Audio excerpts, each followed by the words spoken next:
Seja muito bem-vindo ao canal Facilite Sua Vida. Antes de começar seu audiolivro, deixe seu like e se inscreva no canal para receber todo o conteúdo que é disponibilizado aqui diariamente. Aqui você encontra conteúdos de alto valor para fazer a sua vida mais fácil. Gratidão. Capítulo X. Exemplos de mentação dinâmica. A história da mentação dinâmica corre ao lado da história da raça humana, porque ela foi sempre conhecida pelo homem em muitas formas. Vindo de envolta com outras heranças de forma até mais baixa do primeiro homem, foi usada desde o princípio. Suas formas, as mais precoces, foram idênticas ao seu emprego pelos animais inferiores, tais como foram mencionadas no primeiro capítulo. As mentes positivas da raça influenciaram e dominaram as mais negativas. Sem conhecimento desta lei, os bárbaros positivos descobriram que possuíam o poder mais forte de induzir estados mentais entre os seus companheiros negativos e foram assim capazes de impor aos outros a sua vontade. Muitos dos chefes das raças bárbaras deveram às suas posições de proeminência, primazia a esta lei de indução mental. Mas com a supremacia dos diretores da raça manifestou-se outra semelhante em poder e influência, a dos padres. Todas as raças tiveram seus padres e os têm hoje. Um padre é um homem, cujo ofício é o de mediador entre os homens e suas divindades, um homem que pretende representar as entidades sobrenaturais em suas relações com os homens, como um mediador, religioso ou espiritual. Uso esta expressão com toda a seriedade, sem desejo nenhum de falar levianamente da classe sacerdotal, que desempenhou uma parte importante na história da raça. Os padres, não se ocupando com o serviço militar ou agricultura, em virtude de ser a sua manutenção contribuída pelo povo, acharam tempo bastante para pensar em um privilégio algo raro, nos primeiros dias e mesmo nestes tempos, para este assunto. Assim é que se levantou gradualmente entre os povos uma casta sacerdotal que possuía a maior parte de inteligência da raça. Esses padres começaram logo a reconhecer a importância do poder mental, e estudaram os princípios fundamentais e leis de operação. Deu-lhes isto, sem dúvida, uma influência adicional sobre o povo e um poder sobre ele. Parece não haver dúvida que, mesmo nos primeiros dias da raça, a casta sacerdotal teve um largo conhecimento das leis e práticas da mentação dinâmica. No centro da África, encontramos hoje os homens de voodoo, ou encantadores, ou médicos, versados na aplicação do poder mental. Foi também conhecido este poder entre os primeiros índios americanos, ainda que seus descendentes degenerados parecem ter perdido esse conhecimento, com exceção de poucos exemplos. O poder sacerdotal entre as raças primitivas baseia-se quase inteiramente sobre algumas formas de mentação dinâmica. Assim como vimos a raça subindo na escala, assim vimos os padres exercendo um conhecimento mais amplo do assunto em questão. Mostra a história das raças orientais que estas possuíram, há milhares de anos, um perfeito conhecimento do poder mental. Nas histórias pintadas dos egípcios, cujos traços aparecem nos seus templos e edifícios em ruínas, vemos que compreenderam perfeitamente esta arte. Na Pérsia e Caldeia antigas, a arte tomou grandes proporções. De fato, entre Atlas as raças humanas mais adiantadas achamos lugar distinto dado a este assunto. Vemos muitos exemplos do uso deste poder entre os mistérios antigos e várias cerimônias dos templos das raças primitivas. Atrás dos ritos e cerimônias houve sempre o princípio e sua aplicação. No primeiro uso da força, seu emprego se fez largamente nas linhas de cura. Não obstante, lemos nas páginas das primeiras histórias muitos exemplos de fascinação mental, pura e simples. Aquilo que se chamou, depois, mesmerismo, hipnotismo, etc., foi muito conhecido pelos antigos, e de fato, muitos dos resultados recordados, que nos vieram do passado, nunca foram igualados pelos modernos mágicos hindus ou faquires, nunca foram igualados pelos hipnotizadores do Ocidente. A história antiga está cheia de exemplos da operação da mentação dinâmica entre o povo dos primeiros dias. Relata-se que Júlio César, quando ainda muito moço, caiu em mãos dos piratas, perto da ilha de Rhodes, os quais capturaram seu navio e o fizeram prisioneiro. Assim o conservaram por várias semanas, esperando que os seus parentes o viessem resgatar com dinheiro. Escreve Plutarco que, enquanto o jovem César ali estava como cativo dos piratas, exerceu sobre ele certo domínio que pareceu mais senhor que prisioneiro. Quando ele desejava descansar ou dormir, proibia-lhes que fizessem barulho, e eles obedeciam-lhe sem questionar. César abusou mesmo do poder, punha-os em torno de si como servos, sem que ousassem desobedecer-lhe. Chegou até mesmo a ameaçá-los de morte quando ganhasse sua liberdade, e eles o não perceberam, e depois disto César cumpriu suas ameaças. Refere-se de Alcebíades, o ateniense, que apostara com outros jovens atenienses que ele daria um murro em Hiponicos, varão grandemente respeitado e venerável. E não só ele apostou que fazia esta coisa, mas ainda afirmou que o obrigaria, além disso, a dar-lhe sua filha predileta em casamento. No dia seguinte, quando Hiponicos saía de casa, indo-lhe Alcebíades ao encontro, pespegou-lhe um soco. Ofuscado e desorientado, o velho homem recolheu-se à sua casa. Levantou-se um grande rumor público e o mancebo pareceu cair como vítima sob a indignação dos cidadãos.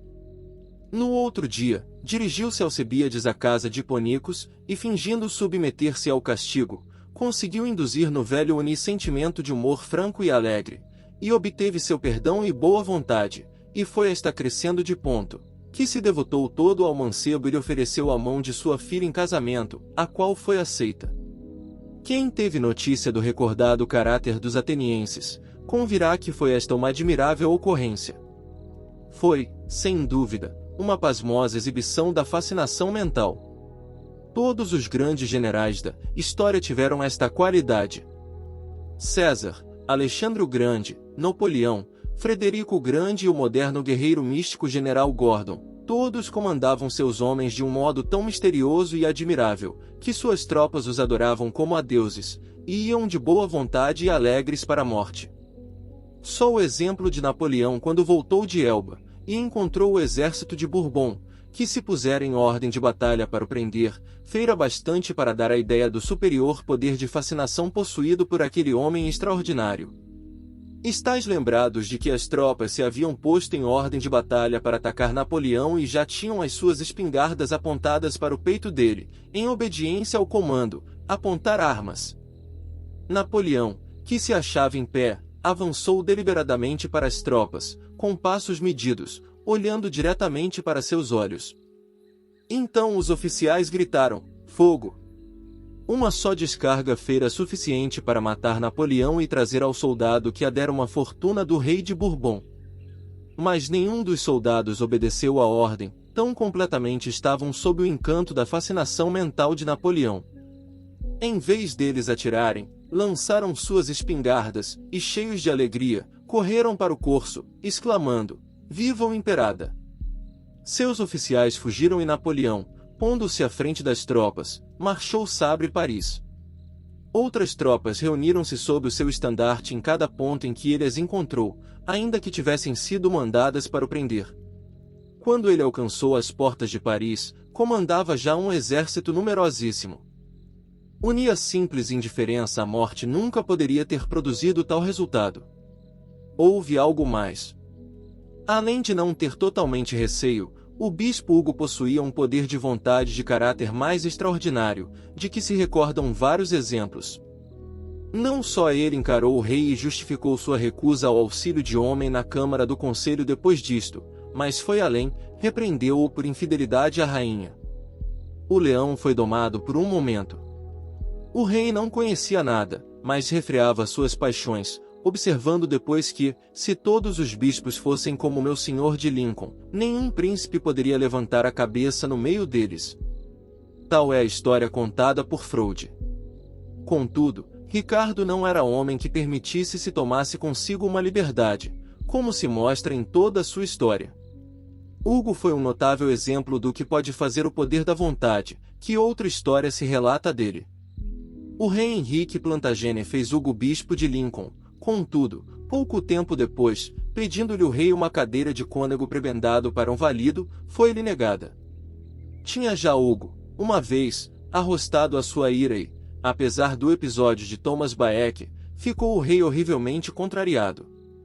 Estava Henrique com sua comitiva em Woodstock Park, sentado no chão, procurando reparar a sua luva, quando o bispo se aproximou dele. O rei não fez caso do seu par espiritual. Passado um breve tempo, Hugo, afastando a um conde de seu lugar, tomou assento ao lado do rei. Vigiando o procedimento real, observou: Vossa Alteza me faz lembrar vossos primos em Falaise. Unir a simples indiferença à morte nunca poderia ter produzido tal resultado. Houve algo mais. Além de não ter totalmente receio, o bispo Hugo possuía um poder de vontade de caráter mais extraordinário, de que se recordam vários exemplos. Não só ele encarou o rei e justificou sua recusa ao auxílio de homem na Câmara do Conselho depois disto, mas foi além, repreendeu-o por infidelidade à rainha. O leão foi domado por um momento. O rei não conhecia nada, mas refreava suas paixões, observando depois que, se todos os bispos fossem como meu senhor de Lincoln, nenhum príncipe poderia levantar a cabeça no meio deles. Tal é a história contada por Freud. Contudo, Ricardo não era homem que permitisse se tomasse consigo uma liberdade, como se mostra em toda a sua história. Hugo foi um notável exemplo do que pode fazer o poder da vontade, que outra história se relata dele. O rei Henrique Plantagenet fez Hugo bispo de Lincoln. Contudo, pouco tempo depois, pedindo-lhe o rei uma cadeira de cônego prebendado para um valido, foi-lhe negada. Tinha já Hugo, uma vez, arrostado a sua ira e, apesar do episódio de Thomas Baek, ficou o rei horrivelmente contrariado. Estava Henrique com sua comitiva em Woodstock Park, sentado no chão, procurando reparar a sua luva, quando o bispo se aproximou dele. O rei não fez caso do seu par espiritual. Passado um breve tempo, Hugo, afastando a um conde de seu lugar, tomou assento ao lado do rei. Vigiando o procedimento real, observou: Vossa Alteza me faz lembrar vossos primos em Falaise. Era Falaise famosa por suas obras de couro e foi em Falaise que o duque Roberto encontrou-se com Arlota, filha do curtidor, a mãe de Guilherme o Conquistador. Esta referência a seus antepassados foi demasiada para o rei, que, na discussão que se seguiu, ficou completamente vencido. Podemos duvidar da existência da força sutil do poder mental nos citados exemplos? Consideremos este homem como um real indivíduo de coragem, sem o que ele não fora bem-sucedido. Descubra o poder das afirmações que estavam faltando em sua vida. Não espere mais. Comece a transformar sua vida agora mesmo. Clique no botão abaixo para adquirir o PDF Afirmações que me faltavam e dê passos em direção a uma vida mais gratificante e bem-sucedida. Não deixe que pensamentos negativos e limitantes impeçam você de alcançar seu potencial máximo. Compre agora! Descubra o poder das afirmações que faltavam em sua vida. Faça o download do seu PDF e comece a sua jornada de transformação pessoal. Link no box de informações.